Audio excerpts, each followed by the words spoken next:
Okay, here we are. As you see, turn left, turn right.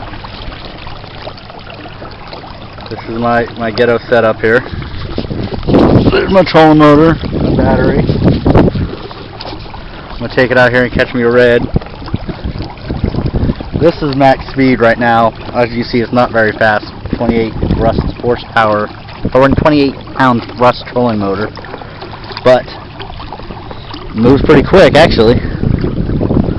So we'll try this for a little while, see how it runs, see how it goes. So far so good. Not a drop of water. I can paddle it just about as easy as I could before. Really no difference, I could tell.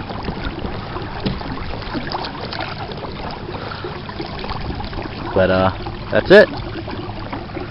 Enjoy the scenery.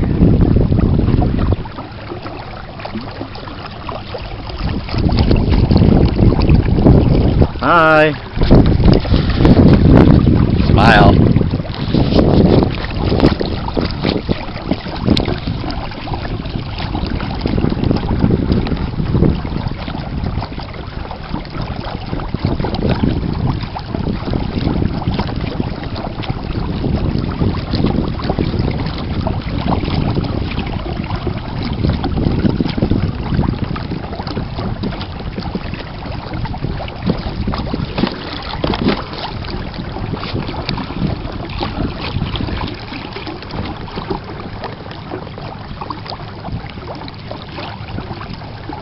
I'm gonna cast here for a few minutes.